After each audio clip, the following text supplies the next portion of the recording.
ਅਗਲੀ ਖਬਰ ਦੇ ਵੱਲ ਵਧੀਏ ਤੇ ਰੁਖ ਕਰੀਏ ਰੂਸ ਯੂਕਰੇਨ ਜੰਗ ਦਾ। ਰੂਸ ਨੇ ਯੂਕਰੇਨ ਤੇ ਫਿਰ ਤੋਂ ਡਰੋਨ ਹਮਲੇ ਜਿਹੜੇ ਨੇ ਉਹ ਜਾਰੀ ਕੀਤੇ ਨੇ ਤੇ ਉਹਨਾਂ ਨੇ ਜਿਹੜਾ ਦੱਸਿਆ ਕਿ ਉਧਰ ਦੂਜੇ ਪਾਸੇ ਰੂਸ ਵੀ ਜਿਹੜਾ ਉਹ ਯੂਕਰੇਨ ਤੇ ਡਰੋਨ ਹਮਲੇ ਕਰਨ ਦੇ ਦੋਸ਼ ਲਾ ਰਿਹਾ ਹੈ। ਉਹਨਾਂ ਯੂਕਰੇਨ ਤੇ ਕ੍ਰੀਮੀਆ ਨੂੰ ਨਿਸ਼ਾਨਾ ਬਣਾਉਣ ਦਾ ਵੀ ਦੋਸ਼ ਲਾਇਆ। ਇਸੇ ਦੌਰਾਨ ਰੂਸੀ ਫੌਜ ਨੇ ਦੱਖਣੀ ਯੂਕਰੇਨ ਦੇ ਵਿੱਚ ਬੰਦਰਗਾਹ ਉੱਤੇ ਮੁੜ ਹਮਲੇ ਕੀਤੇ ਨੇ ਤੇ ਇਹ ਜਿਹੜਾ ਡਰੋਨ ਹਮਲਾ ਹੋਇਆ ਇਹ ਮੁੱਖ ਹੈੱਡਕੁਆਟਰ ਜਿਹੜਾ ਕਿ ਰੱਖਿਆ ਮਹਿਕਮੇ ਦਾ ਉਹਦੇ ਨੇੜੇ ਹੋਇਆ ਤੇ ਮਾਸਕੋ ਦੇ ਅਧਿਕਾਰੀਆਂ ਨੇ ਇਹ ਦੋਸ਼ ਲਾਇਆ ਕਿ ਡਰੋਨ ਦੋ ਖਾਲੀ ਇਮਾਰਤਾਂ ਦੇ ਨਾਲ ਟਕਰਾਏ ਸਨ ਅਤੇ ਕੋਈ ਜਾਨੀ ਨੁਕਸਾਨ ਜਿਹੜਾ ਨਹੀਂ ਹੋਇਆ।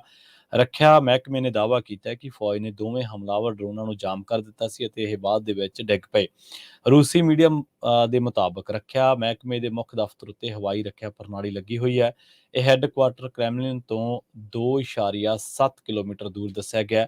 ਯੂਕਰੇਨ ਨੇ ਹਾਲੇ ਤੱਕ ਇਹਨਾਂ ਹਮਲਿਆਂ ਬਾਰੇ ਕੋਈ ਟਿੱਪਣੀ ਨਹੀਂ ਕੀਤੀ। ਇਸ ਤੋਂ ਪਹਿਲਾਂ 4 ਜੁਲਾਈ ਨੂੰ ਰੂਸੀ ਫੌਜ ਨੇ ਇਸ ਗੱਲ ਦਾ ਦਾਅਵਾ ਕੀਤਾ ਸੀਗਾ ਕਿ ਉਹਨਾਂ 4-5 ਡਰੋਨ ਮਾਸਕੋ ਦੇ ਬਾਹਰ-ਬਾਰ ਡਿੱਗ ਦਿੱਤੇ ਨੇ। ਇਹਨਾਂ ਹਮਲਿਆਂ ਕਰਕੇ ਮਾਸਕੋ ਦੇ ਹਵਾਈ ਅੱਡੇ ਤੋਂ ਉਡਾਣਾਂ ਨੂੰ ਹੋਰ ਪਾਸੇ ਮੋੜਨਾ ਪਿਆ ਸੀ। ਰੂਸੀ ਅਧਿਕਾਰੀਆਂ ਨੇ ਦਾਅਵਾ ਕੀਤਾ ਕਿ ਯੂਕਰੇਨ ਦੇ ਇੱਕ ਹੋਰ ਡਰੋਨ ਹਮਲੇ ਦੇ ਵਿੱਚ ਕ੍ਰੀਮੀਆ ਦੇ ਵਿੱਚ ਅਸਲਾ ਡਿਪੂ ਨੂੰ ਨਿਸ਼ਾਨਾ ਬਣਾਇਆ ਗਿਆ।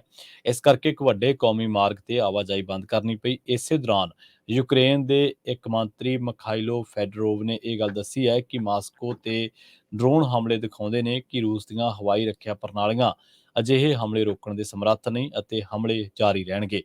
ਦੱਸਣਯੋਗ ਹੈ ਕਿ ਰੂਸ ਵੱਲੋਂ ਯੂਕਰੇਨ ਦੀ ਅਹਿਮ ਓਡੇਸਾ ਬੰਦਰਗਾਹ ਉੱਤੇ ਵੀ ਹਮਲੇ ਜਿਹੜੇ ਨੇ ਉਹ ਲਗਾਤਾਰ ਕੀਤੇ ਜਾ ਰਹੇ ਨੇ, ਜਿਸ ਕਰਕੇ ਆਉਣ ਵਾਲੇ ਦਿਨਾਂ ਦੇ ਵਿੱਚ ਦੁਨੀਆ ਭਰ ਦੇ ਕਈ ਹਿੱਸਿਆਂ ਦੇ ਵਿੱਚ ਜਿਹੜਾ ਅਨਾਜ ਦਾ ਸੰਕਟ ਹੈ ਉਸ ਦੀ ਸੰਭਾਵਨਾ ਤੋਂ ਭੱਜਿਆ ਜਾਂ ਇਨਕਾਰ ਨਹੀਂ ਕੀਤਾ ਜਾ ਸਕਦਾ। ਜੀ ਅਗਲੀ ਖਬਰ ਦੇ ਵੱਲ ਵਧੀਏ ਤੇ ਰੁਖ ਕਰੀਏ ਰੂਸ ਯੂਕਰੇਨ ਜੰਗ ਦਾ। ਰੂਸ ਨੇ ਯੂਕਰੇਨ ਤੇ ਫਿਰ ਤੋਂ ਡਰੋਨ ਹਮਲੇ ਜਿਹੜੇ ਨੇ ਉਹ ਜਾਰੀ ਕੀਤੇ ਨੇ ਤੇ ਉਹਨਾਂ ਨੇ ਜਿਹੜਾ ਦੱਸਿਆ ਕਿ ਉਧਰ ਦੂਜੇ ਪਾਸੇ ਰੂਸ ਵੀ ਜਿਹੜਾ ਉਹ ਯੂਕਰੇਨ ਤੇ ਡਰੋਨ ਹਮਲੇ ਕਰਨ ਦੇ ਦੋਸ਼ ਲਾ ਰਿਹਾ ਹੈ। ਉਹਨਾਂ ਯੂਕਰੇਨ ਤੇ ਕ੍ਰੀਮੀਆ ਨੂੰ ਨਿਸ਼ਾਨਾ ਬਣਾਉਣ ਦਾ ਵੀ ਦੋਸ਼ ਲਾਇਆ। ਇਸੇ ਦੌਰਾਨ ਰੂਸੀ ਫੌਜ ਨੇ ਦੱਖਣੀ ਯੂਕਰੇਨ ਦੇ ਵਿੱਚ ਬੰਦਰਗਾਹ ਉੱਤੇ ਮੁੜ ਹਮਲੇ ਕੀਤੇ ਨੇ ਤੇ ਇਹ ਜਿਹੜਾ ਡਰੋਨ ਹਮਲਾ ਹੋਇਆ ਇਹ ਮੁੱਖ ਹੈੱਡਕੁਆਟਰ ਜਿਹੜਾ ਕਿ ਰੱਖਿਆ ਮਹਿਕਮੇ ਦਾ ਉਹਦੇ ਨੇੜੇ ਹੋਇਆ ਤੇ ਮਾਸਕੋ ਦੇ ਅਧਿਕਾਰੀਆਂ ਨੇ ਇਹ ਦੋਸ਼ ਲਾਇਆ ਕਿ ਡਰੋਨ ਦੋ ਖਾਲੀ ਇਮਾਰਤਾਂ ਦੇ ਨਾਲ ਟਕਰਾਏ ਸਨ ਅਤੇ ਕੋਈ ਜਾਨੀ ਨੁਕਸਾਨ ਜਿਹੜਾ ਨਹੀਂ ਹੋਇਆ।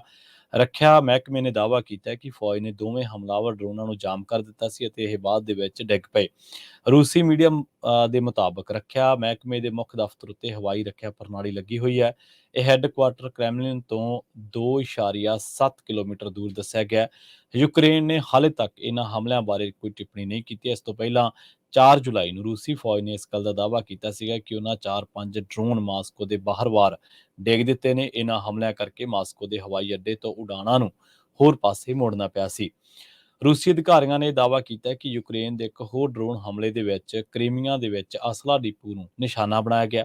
ਇਸ ਕਰਕੇ ਇੱਕ ਵੱਡੇ ਕੌਮੀ ਮਾਰਗ ਤੇ ਆਵਾਜਾਈ ਬੰਦ ਕਰਨੀ ਪਈ। ਇਸੇ ਦੌਰਾਨ ਯੂਕਰੇਨ ਦੇ ਇੱਕ ਮੰਤਰੀ ਮਖਾਈਲੋ ਫੈਡਰੋਵ ਨੇ ਇਹ ਗੱਲ ਦੱਸੀ ਹੈ ਕਿ ਮਾਸਕੋ ਤੇ ਡਰੋਨ ਹਮਲੇ ਦਿਖਾਉਂਦੇ ਨੇ ਕਿ ਰੂਸ ਦੀਆਂ ਹਵਾਈ ਰੱਖਿਆ ਪ੍ਰਣਾਲੀਆਂ ਅਜਿਹੇ ਹਮਲੇ ਰੋਕਣ ਦੇ ਸਮਰੱਥ ਨਹੀਂ ਅਤੇ ਹਮਲੇ ਜਾਰੀ ਰਹਿਣਗੇ।